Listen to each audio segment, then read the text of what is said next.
heard Barcelona is packed with tourists, and I have to admit I'm one. Drawn to the curvy wonders of the Spanish architect Antoni Gaudi and his masterpiece, the Sagrada Familia.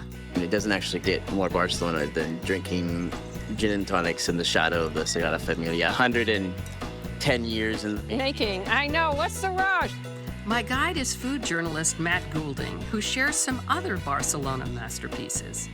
Roasted pork with romesco. It's a Catalan red pepper sauce, along with some gambas al ajillo, garlic shrimp, a classic Spanish tapa. Oh, this is so good. That's really what it's. And the shrimp are cooked perfectly. In my kitchen, another unique Barcelona dish, Fideo. It's like a paella, but made in one pan with pasta. Gaudi, gin, and gambas. Today on Sarah's Weeknight Meals. Omnivore is a lush dive into ingredients that shape cultures on Apple TV. It's a series co-created by this guy.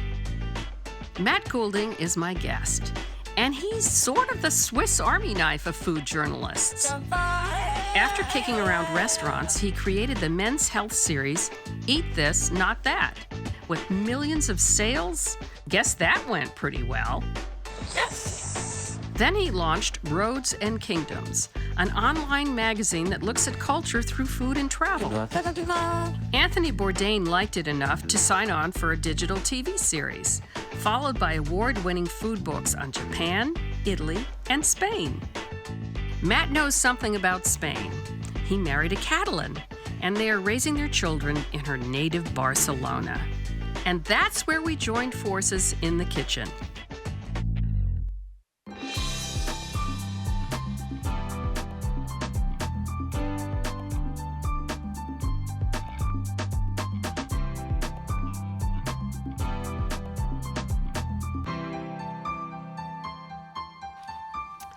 Here I am with Matt Goulding, and I'm so excited to be cooking with you. What are we making? Me too, Sarah. We're making roasted pork with romesco. It's a Catalan red pepper sauce, along with some gambas al ajillo, garlic shrimp, a classic Spanish tapa.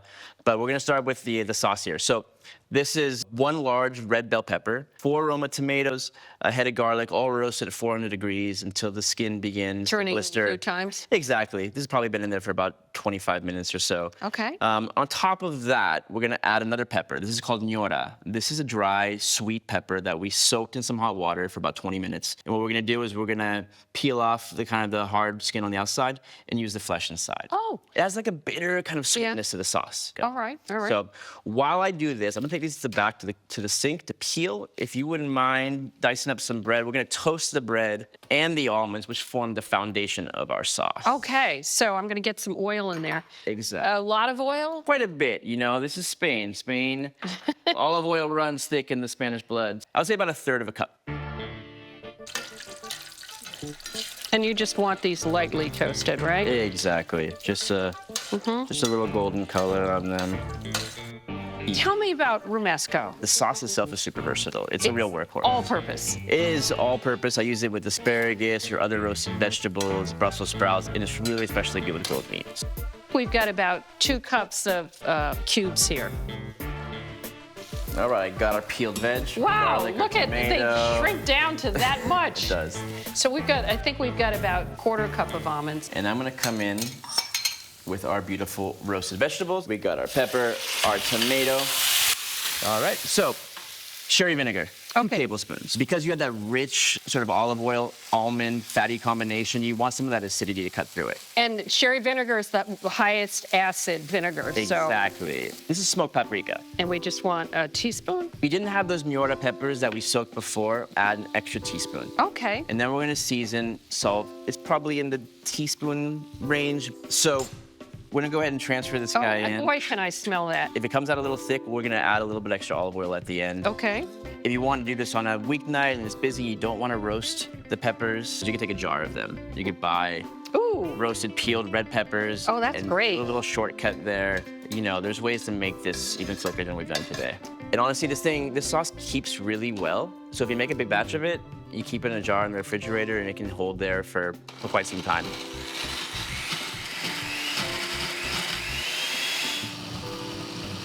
Okay, that looks good now. There it is, nailed it. Shall we taste? Do it.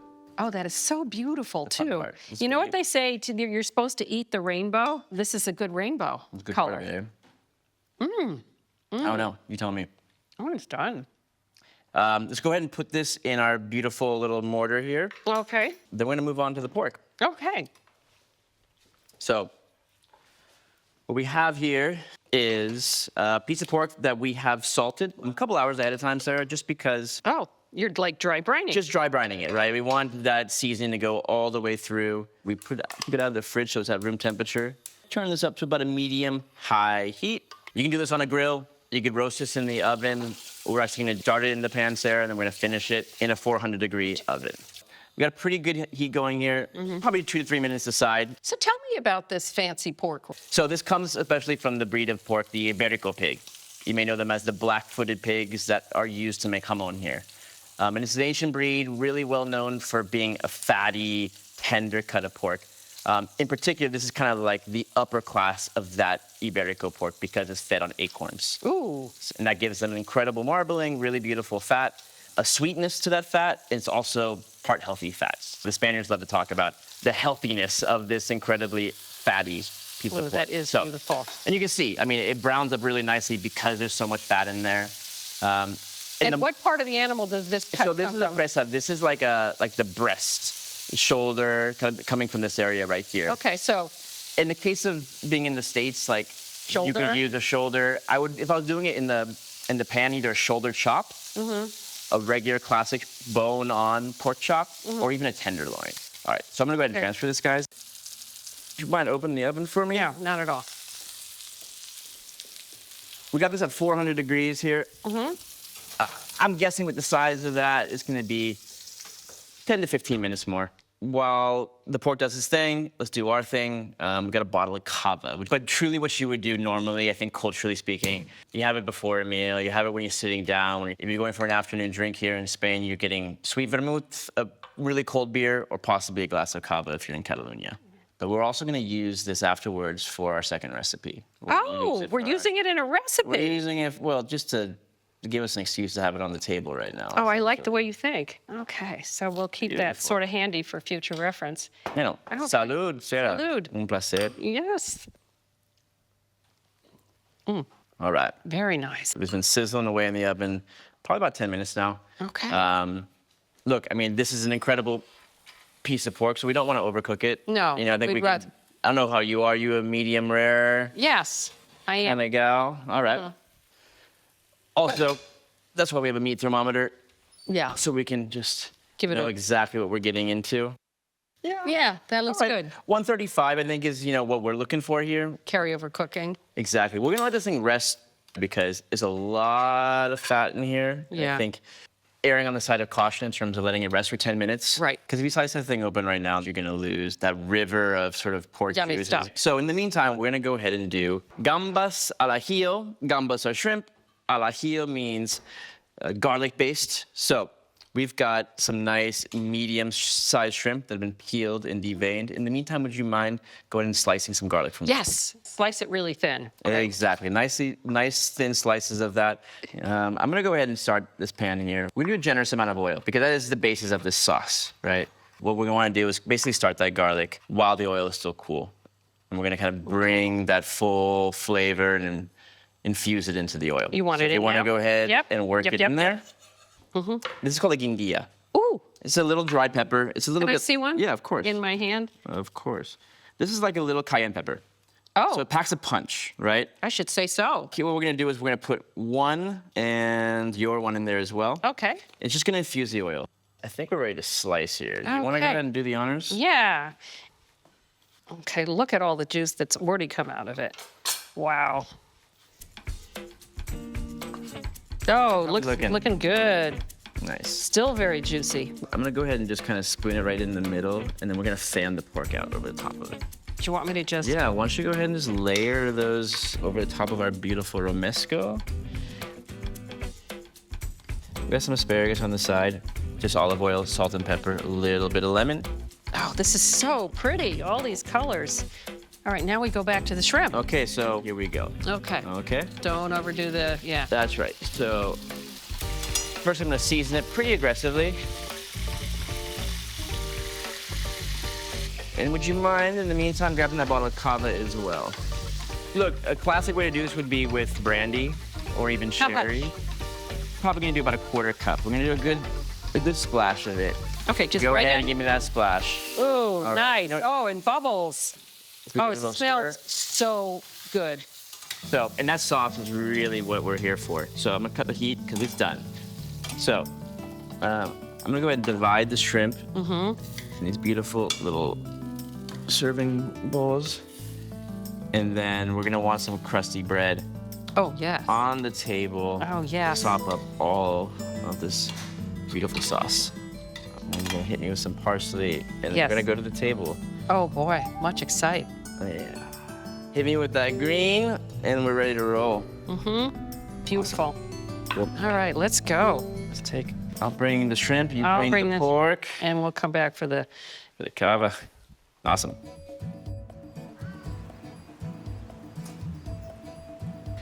I don't know what to eat first. Go in for the shrimp because That's might as well get them while they're still kind of on the tail end of that garlic sizzle. This shrimp is so good. It's like ridiculously tasty. My main recommendation is Yeah, do getting a this. hunk of this bread and just letting it swim in that gorgeous pool. Of yummy stuff. Exactly. Oh, this That's is really so good. That's really what it's And the shrimp are cooked perfectly. turned out well, I think. All right, now, this amazing pork. Oh, I Maybe- love it. One more thing for you, Sarah. I got a little surprise. Really? A little last parting shot from Spain. It's not what you'd think, but I think you'll like it. Okay.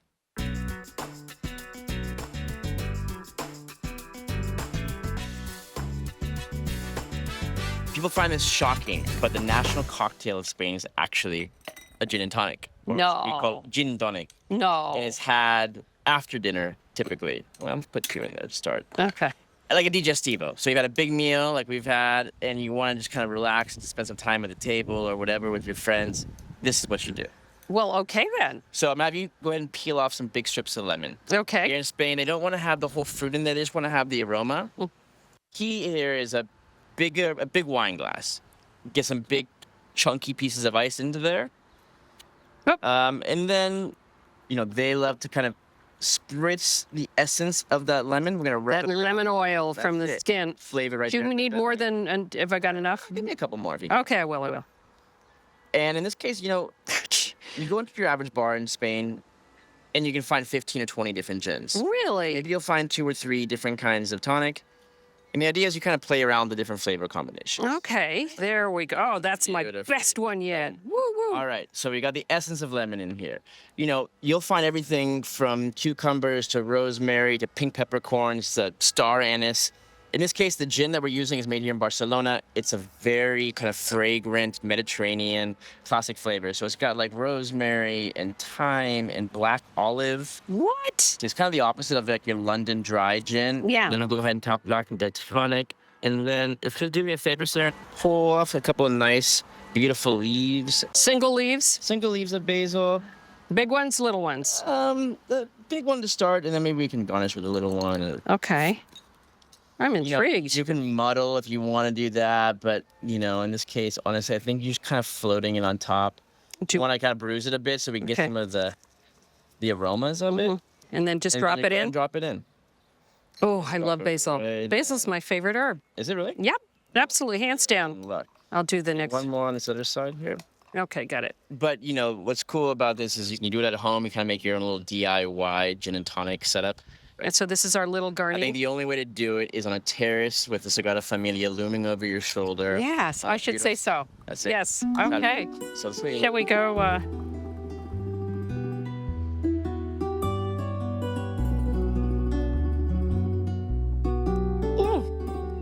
This is something else. Right? I mean, I've never had a gin and tonic. I would say that, is this robust? Beautiful thing is, seriously, when I have parties, I'll just bring out a tray with 10 different aromatics. And let people do their A own. couple different gins, a couple different tonics, big, huge bowl of ice. I feel like this is so Barcelona, isn't it? I mean, it doesn't actually get more Barcelona than drinking gin and tonics in the shadow of the Sagrada Familia. 110 10 years in the making. I know. What's the rush? We're almost there. Yes. Almost there. Yes. Well, at any rate, thank you. Salud, Sarah. It's lovely to have you here.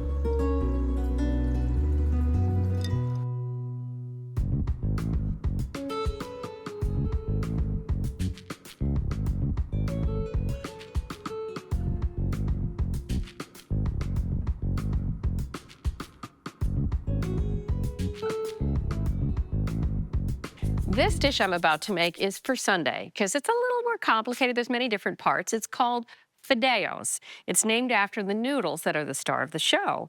It's like a paella, but made in one pan with pasta. So let me start by getting the shrimp. There's many different elements. It's a one-dish meal, maybe crusty bread or a salad on the side.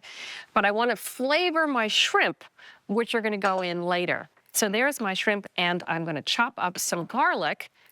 We need about 4 teaspoons, and generally 1 garlic clove equals 1 teaspoon.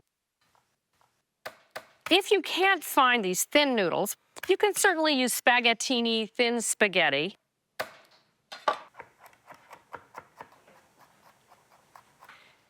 And I'm going to add about a teaspoon. Here's my shrimp. Some salt and pepper, and these are large shrimp. And the reason I like the large shrimp is because I don't want them to cook too much. They go in at the very end, and the larger, the better, because smaller ones would cook too fast. We're seasoning them so that it has time to pick up the flavor of the salt and the garlic and the pepper. And we're just going to set it aside and move on to the noodles. So this is 8 ounces of noodles, and I'm going to break them into 2 or 3 inch lengths. You just have fun and break them up. We're starting in a cold pan. So now I'm going to add 2 teaspoons of olive oil. So what I'm going to do now is cook this on medium. I just turned on the flame, and I'm going to keep an eyeball on it while I prepare the rest of the ingredients. And it's going to get very toasty and very brown, and it can go quite fast, so keep an eye on it. All right, here we have chorizo. I've already peeled 2. This is Spanish chorizo. Now, I never met a chorizo I didn't like, but for the purposes of this recipe, I want to go with the Spanish. There's many wonderful brands out there.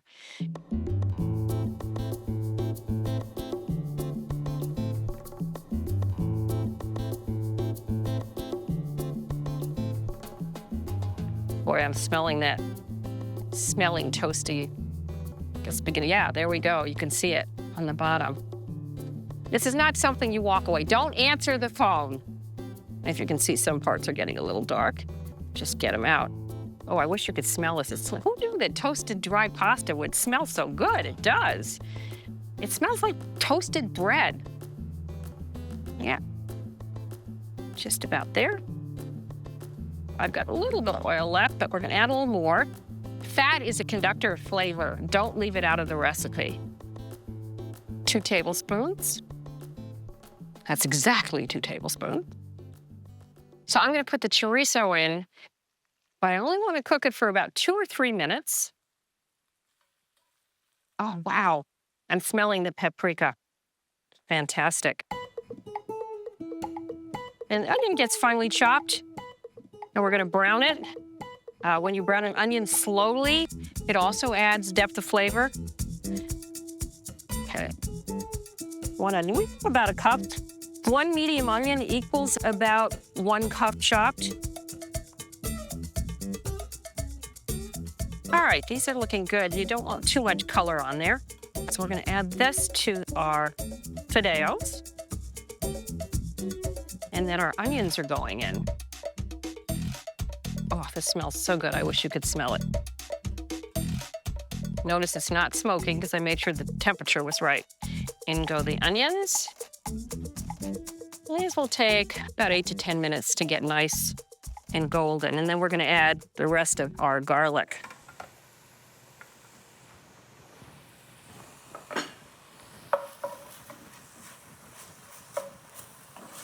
And this is on like a medium heat. I'm just check on them every so often, but meanwhile, I'm just going to tidy up a bit.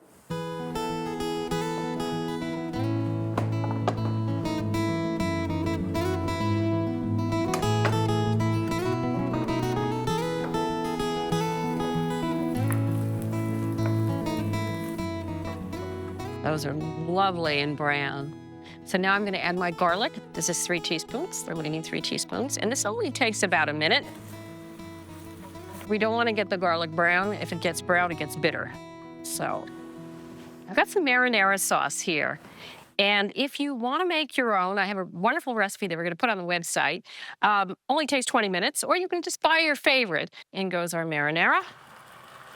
And this is going to simmer for about 4 minutes. This is pretty thick, this marinara, so we may not need that long. Okay, so let's start with our paprika. I'm gonna add a teaspoon of the smoked and a teaspoon of the sweet. We wanna bring it alive by getting it in there with a little liquid. This is all about building layers of flavor. And now in goes everything else. I think I'm gonna add the fideos first and then we'll get all the liquid in. So 1/2 cup of white wine. That adds nice acidity. And our chicken broth. Now a little miracle happens in here because you're like, wait a second, aren't we cooking the fideos, the pasta, and a whole lot of boiling water, which is what we've been taught to do when you're making Italian pasta. Trust me, it's gonna be just beautiful. It cooks in here, everything comes together. So we're gonna bring it up to a boil, turn it down to a simmer, and stir it every so often. Okay, that's come up to a boil. I'm gonna turn that down to simmer for about 10 minutes and go out and get some flowers.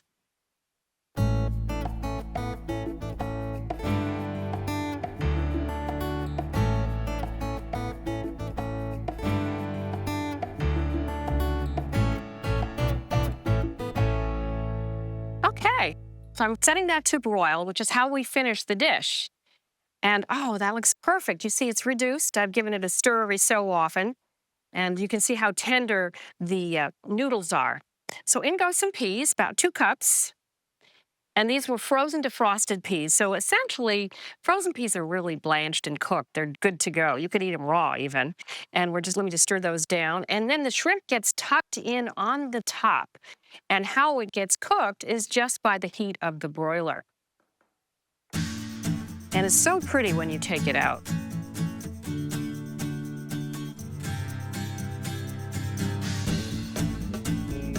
While it's broiling, which takes only about 4 minutes, I'm gonna make the garlic mayonnaise, which is the last touch. So it's very simple. It's not rocket science unless you make your own mayonnaise, in which case, good for you, that's fantastic.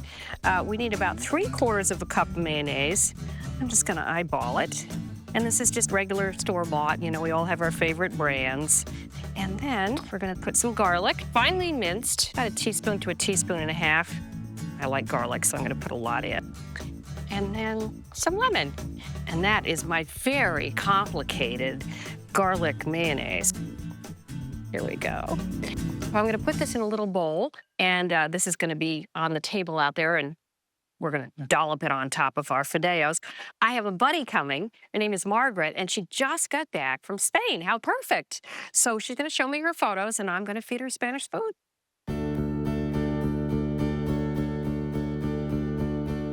I wonder if you had anything like this when you were in Spain. We had paella along the coast. This is very similar. It's just it's got pasta in it instead of rice. And this, you have to have a little bit of this is garlic mayo that you put on, which is very key to the whole recipe. There you go. Oh, it looks delicious. Yeah, and we've got some Spanish wine with it. Now, this is Tempranillo. I love Spanish wine. Are you a fan of Spanish wine? I especially do love sangria in the summer, though, I have to say. Yeah, well, this is true. It's so refreshing. Absolutely. But I love Spanish wine because it's so food-friendly. I want to thank you all for joining me today. I hope you make some of these Spanish-inspired meals at home. Go ahead, eat up. Oh, it looks delicious. Because your family will just be so happy. The flavors are so wonderful. The ingredients are so great. I'm Sara Moulton here with Margaret, and I'll see you next time for more of Sara's Weeknight Meals.